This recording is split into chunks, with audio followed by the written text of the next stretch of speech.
Halo semuanya, selamat datang di channel YouTube aku Amal Firda. Di video kali ini aku pengen bikin video Q&A seputar kerja di Jepang, khususnya bidang kaigo. Di sini aku pilih beberapa pertanyaan yang sering banget muncul di kolom komentar YouTube ataupun yang sering kalian tanyain lewat DM Instagram gitu ya. Jadi nggak banyak sih, cuman di sini aku udah pilih beberapa aja yang insya Allah bisa aku jawab. Oke, langsung aja kita mulai dari pertanyaan pertama. Level bahasa Jepang sampai N berapa untuk bisa sampai berangkat ke Jepang? Jadi buat kalian yang belum tahu, bahasa Jepang itu levelnya ada 5. Dari N5, N4, N3, N2, N1. Nah, N5 itu level paling rendah, sedangkan N1 itu level paling tinggi.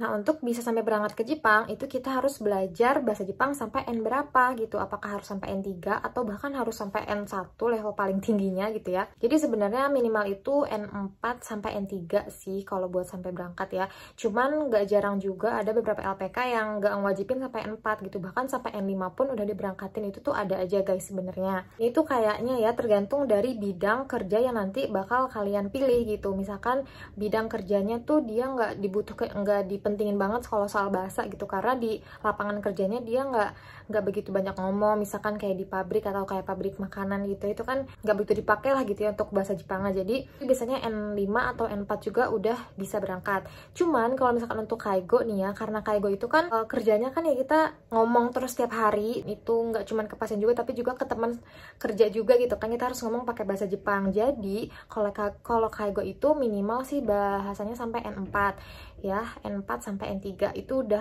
amannya sih sebenarnya N3 sih kalau menurut aku. Terus juga ini tergantung dari visa yang kalian pakai gitu, apakah visa magang atau visa kerja. Kalau visa magang sih biasanya N4 tuh udah boleh, udah bisa berangkat. Karena nanti kalau magang itu biasanya pas kita sampai Jepang, kita nggak langsung turun di dunia kerja. Kita itu nanti bakal belajar lagi yang namanya senta. Di situ nanti kita mungkin belajar bahasa lagi gitu ya. Karena aku nggak tahu sih, karena aku nggak belajar di senta juga. Nah, kalau untuk visa kerja atau Tokotegino atau SSW gitu ya, itu sih N4 dan N3 ya. Cuman kalau saran aku, minimal kalau kalian pengen ngambil visa Tokotegino, itu minimal kalian belajar sampai N3 ya, minimal sampai dapat sertifikat N3 baru ikut Mensetsu visa Tokotegino. Karena kalau visa Tokotegino itu dia pas sampai sini tuh nggak belajar dulu di senta kayak visa magang, jadi dia bener-bener langsung turun ke dunia kerja, ke tempat kerja gitu maksudnya. Oke, itu tadi jawaban untuk pertanyaan pertama, semoga terjawab ya guys. Next kita lanjut ke pertanyaan yang kedua. Lulusan apa saja yang bisa diterima untuk kerja di bidang kaigo di Jepang? Nah, buat lulusan sendiri ini tergantung dari LPK atau tergantung dari perekrut dari pihak Jepangnya itu sendiri gitu. Nah, ada beberapa LPK yang kalau misalkan kalian daftar itu memang dibatesin harus dari jurusan tertentu, misalkan jurusan kesehatan, karena kan kaigo masih seputar kesehatan gitu ya. Tapi ada juga kok LPK yang memang nggak membatasi jurusan ataupun lulusan gitu. Boleh dari lulusan mana aja, dari jurusan apa aja boleh daftar kaigo. Tapi kalau setahu aku, kalau dari pihak Jepangnya sendiri, dari perekrut Jepangnya itu sendiri, nggak ada batasan tentang lulusan ataupun jurusan gitu ya, kayak dari lulusan mana aja, bidang apa aja, bahkan kayaknya lulusan SMK pun boleh aja kok daftar ke kaigo gitu, asal ya emang kalian punya sertifikat SSW gitu. Itu tahu aku ya guys. Itu jadi intinya tergantung LPK dan tergantung perekrut dari pihak Jepangnya. Ada beberapa memang yang pengennya dari lulusan kesehatan, tapi ada juga kok yang emang gak membatasi lulusan manapun itu bisa aja jadi kaigo. Oke, lanjut ke pertanyaan selanjutnya. Dari awal daftar sampai berangkat ke Jepang, itu prosesnya berapa bulan, berapa lama ya? Ini lumayan banyak banget yang nanya ya soal waktunya. Kalau untuk berapa lamanya itu tergantung dari setiap orang guys gitu ya. Setiap orang tuh beda-beda prosesnya. Ada yang dari 3 bulan paling cepet. Kayaknya kecepatan dari 3 bulan, mungkin 4 bulan sampai setahun lebih itu juga ada. Kenapa kok bisa beda-beda? Karena sebenarnya cepat atau lamanya kalian berangkat itu banyak banget faktornya guys. Misalkan dari LPK-nya, aturan LPK itu kan macem-macem ya, nggak semua LPK tuh punya aturan yang sama gitu. Ada LPK yang emang pas udah N5 kalian udah diikutin wawancara, diikutin Mensetsu. Tapi ada juga nih yang harus sampai N3 baru kalian diikutin Mensetsu gitu, terus baru berangkat itu kan. Terus mungkin faktor lainnya kayak misalkan pengurusan dokumen-dokumen gitu, visa atau paspor, pokoknya urusan dokumen-dokumen tuh kan emang ribet, jadi nggak semuanya tuh cepet, nggak semuanya juga lama gitu. Misalkan kayak pengurusan COE, jadi COE ini adalah sertifikat atau apa ya, tanda dimana kalian tuh emang udah punya hak untuk tinggal di Jepang sebagai pekerja gitu misalkan ya. Nah, proses pembuatan COE ini juga macam-macam dari 3 bulan sampai 6 bulan gitu. Nah, tapi kalau aku waktu itu cuman 2 minggu tuh udah selesai COE-nya gitu. Jadi lumayan cepet banget malah. Terus sedangkan temen aku itu dia lama banget di Osaka, itu bisa sampai sekitar 5 atau 6 bulan deh kalau nggak salah. Pokoknya lama banget itu nunggu COE-nya gitu kan. Yang setelah aku dengar dari teman-teman aku yang lain, proses pembuatan COE itu setiap daerah di Jepang tuh beda-beda gitu. Semakin daerahnya itu daerah besar kayak Tokyo, Osaka, Kyoto mungkin ya, itu juga prosesnya bakal semakin lama.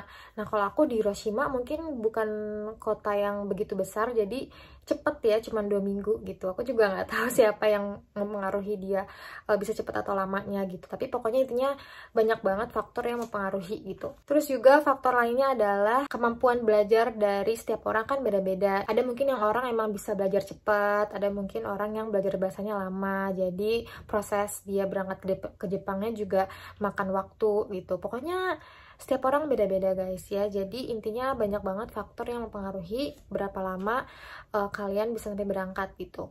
Pertanyaan selanjutnya soal tempat tinggal selama di Jepang. Nah, kalau tempat tinggal ini biasanya sih kebanyakan emang udah disiapin dari pihak perusahaannya itu sendiri.